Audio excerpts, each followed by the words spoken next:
Oke, assalamualaikum warahmatullahi wabarakatuh. Hari ini akan saya coba melakukan pembahasan soal PTS kelas 10.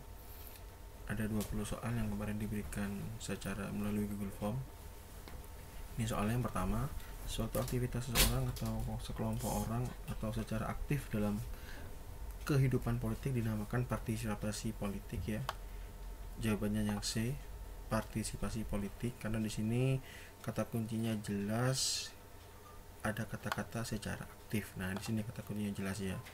Nah, kalau sudah ada kata-kata secara aktif maka disebut partisipasi politik. Berarti di sini termasuk dalam kategori sistem politik yang partisipan.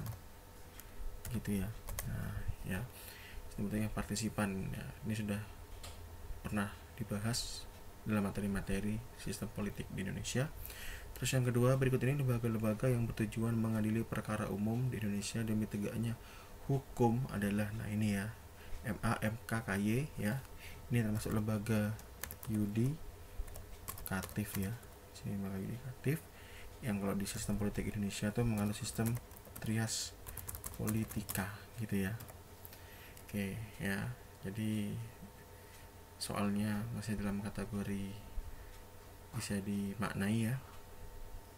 Terus yang ketiga di sini, sarana atau alat komunikasi politik dalam proses penyampaian informasi. Nah, di sini ada kata-kata proses penyampaian informasi, maka di sini ada yang namanya media komunikasi politik ya. Nah, di sini media komunikasi politik. Nah, media komunikasi politik ini biasanya digunakan untuk kegiatan sosialisasi politik ya. Biasanya seperti itu ya. Jadi di sini untuk menyampaikan aspirasi para calon-calon politisi dalam bentuk tulisan-tulisan ya, entah berupa banner ataupun yang lainnya. Untuk soal nomor 3. Soal nomor 4 ya, lembaga yang bertugas menjaga dan menegakkan kehormatan, keluhuran martabat serta perilaku hakim ya komisi yudisial ya. Di sini komisi yudisial lebih tegasnya yaitu untuk memfilter ya. Memfilter tentang hakim ya, karena hakim-hakim di Indonesia ya juga belum tentu juga ada hakim-hakim yang juga melakukan pelanggaran-pelanggaran hukum juga ada ya.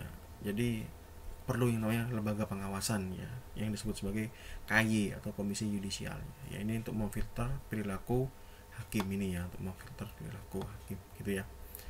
Terus soal nomor 5, pemilihan ketua kelas, ketua OSIS ataupun ketua organisasi ekstrakurikuler merupakan satu bentuk ya, ini adalah partisipasi politik di lingkungan sekolah ya. Ini bentuk partisipasi politik di lingkungan sekolah ya. Dalam arti di sini ini termasuk dalam kategori belajar demokrasi ya. Nah, belajar demokrasinya dengan cara ya ini ya, melakukan pemilihan-pemilihan yang ada di sini, yang ada di sekolah gitu ya. Dan ini setiap siswa wajib lah belajar ini. Ya, hak DPR untuk meminta keterangan kepada pemerintah ya, hak interpelasi ya, hak interpelasi ini digunakan apabila pemerintah itu melakukan kebijakan-kebijakannya yang kurang tepat, kebijakan-kebijakan yang dianggap melanggar undang-undang. DPR berhak meminta keterangan kepada pemerintah, dan itu hak anggota DPR ya.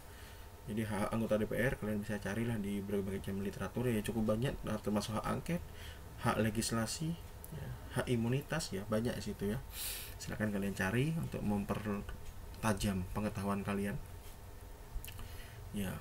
Nah, ini melakukan pengawasan. Nah, sudah ada kata kuncinya di sini ya, pengawasan. Berarti jawabannya fungsi pengawasan gitu ya. Pengawasan terhadap undang-undang, APBN serta melakukan fungsi pengawasan. Ini tujuannya supaya tidak menyimpang ya. Tujuan supaya tidak menyimpang, maka diperlukan pengawasan, karena yang namanya DPR dan pemerintah itu termasuk lembaga-lembaga yang sifatnya horizontal ya, atau sejajar gitu kira-kira ya. Dalam melaksanakan tugasnya, presiden tidak berusaha terhadap mutlak. Nah, dibatasi undang-undang ya, termasuk yang sekarang viral masalah jabatan-jabatan presiden, kegiatan-kegiatan presiden yang dibatasi oleh undang-undang. Pada dasarnya, pada dasarnya suasana kehidupan politik pemerintah tidak. Nah, ini suprastruktur politik ya. Suprastruktur politik ini yang menjalankan roda pemerintahan ya, ini yang menjalankan roda pemerintahan.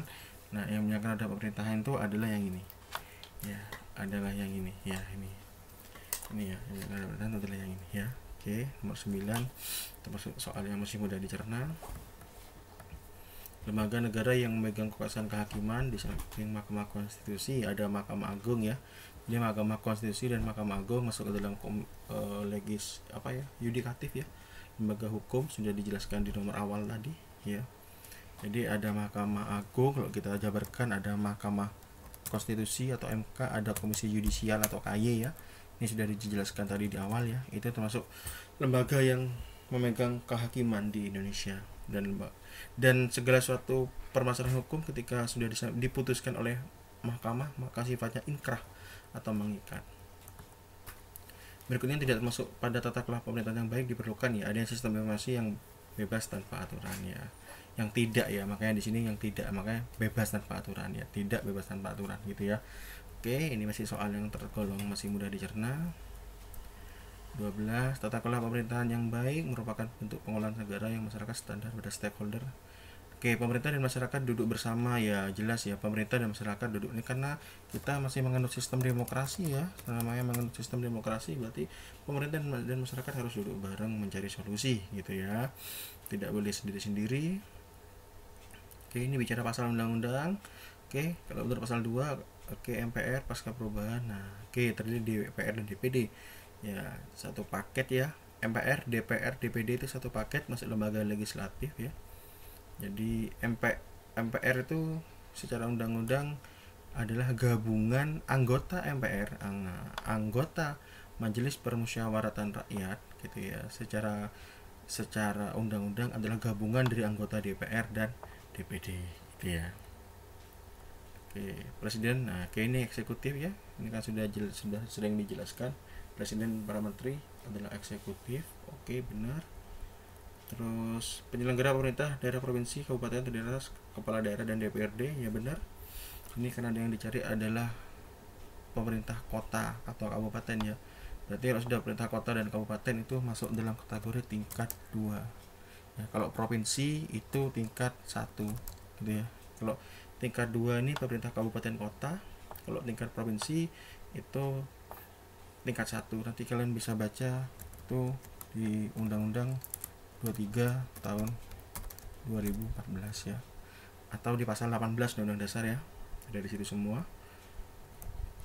Nah, ini demokrasi ya, langsung dipilih rakyat ya, yang sekarang terjadi ya, nomor 16 ya. Oke, saya yakin kalian jawabannya pasti benar semua.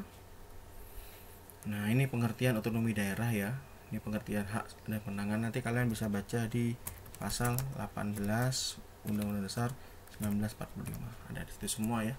Atau lebih detail lah, banyak di situ. Detailnya banyak. Kalian bisa cek di situ. Nah, menjadi pelajar ya, ini tugas kalian sebagai pelajar ya. Ini harus diaplikasikan ya. Kalian jawab ini jangan hanya sebut atau formalitas, tapi harus diaplikasikan ya. Oke. Jadi negara yang menganut kedaulatan rakyat ya adanya lembaga perwakilan. Nah, lembaga perwakilan ini sebagai bentuk pengawasan gitu ya. Sebagai bentuk pengawasan. Terakhir Menteri Nadiem, oke, ini Mendikbud ya. Kalau sekarang yang terbaru itu Mas Nadiem itu jawabannya ada di sini ya. Kalau dulunya memang sebelum ada perubahan kementerian itu namanya masih Kementerian Pendidikan dan Kebudayaan, tapi kalau sekarang lebih kompleks lagi ya. Tugasnya Mas Nadiem yaitu Menteri Riset ya. Menteri, betul ya, Menteri Riset.